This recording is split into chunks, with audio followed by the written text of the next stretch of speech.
Bismillahirrahmanirrahim. Assalamualaikum warahmatullahi wabarakatuh.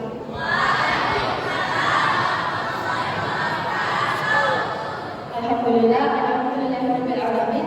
Wassalatu wassalamu ala asyrofil anbiya'i wal mursalin sayyidina Muhammadin wa ala alihi wa sahbihi ajma'in. Pertama-tama marilah kita panjatkan puja dan bersyukur kita atas kehadiran Allah Subhanahu wa taala. Alhamdulillah. Dan alhamdulillah, salawat serta salam kita kirimkan kepada Nabi Muhammad sallallahu alaihi wasallam. Allahumma shalli ala Muhammad wa ala ali Muhammad.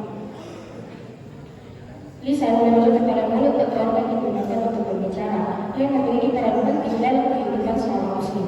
Lisan tidak hanya berfungsi sebagai alat komunikasi, tapi juga sebagai sarana yang dapat membawa kebaikan atau keburukan, tergantung bagaimana kita menggunakannya.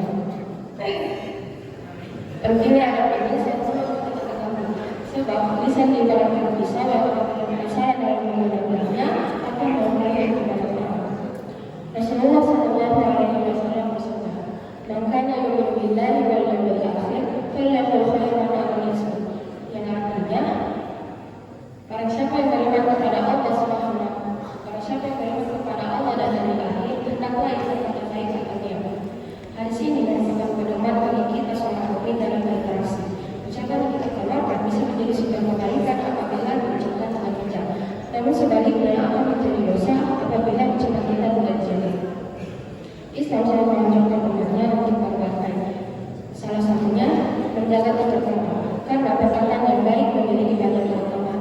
Di antaranya yang pertama sebagai wujud keimanan. Orang yang benar-benar beriman kepada Allah Subhanahu wa taala tentunya akan berhati-hati terhadap ucapannya apabila diikuti oleh orang lain, baik yang ia dapatkan itu secara langsung maupun secara tidak langsung. Yang kedua, menjadi amal jariah. Ucapan yang baik seperti menyemangati seseorang, mengajak kebaikan atau memberikan nasihat yang tulus tidak hanya bermanfaat bagi orang lain, tetapi juga bisa menjadi amal jariah bagi kita. Sebagai contoh, ketika seseorang memberikan nasihat dalam surat Al-Qur'an dan orang lain mengamalkannya, maka pahalanya akan kembali kepada orang yang memberikan nasihat tersebut. Dengan demikian, kata-kata yang diucapkan memiliki potensi menjadi sumber pahala yang terus bertambah jika digunakan untuk kebaikan. Yang ketiga, membawa keberkahan. Dalam kehidupan sehari-hari, ucapan yang rendah lembut dan penuh kebanggaan dapat membantu menciptakan hubungan yang harmonis. Kata-kata yang baik juga disebut menjadi doa dan membawa keberkahan dalam kehidupan seseorang.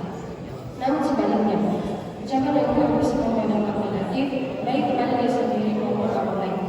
Allah Subhanahu wa taala mengingatkan bahaya lisan dan dusta dalam firman-Nya di Quran surah Al-Hujurat ayat 6. A'udzu billahi minasyaitonir rajim. Bismillahirrahmanirrahim. Ya ayyuhalladzina amanu in ja'akum fasiqun binaba'in fatabayyanu tusibu qauman bijahalah aw tusriku bijahalah aw tusriku 'ala ma fa'altum nadimin. Yang artinya, hai orang-orang beriman, jika datang kepadamu orang fasik membawa suatu berita, maka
Sekian dari saya, apabila misalnya kakak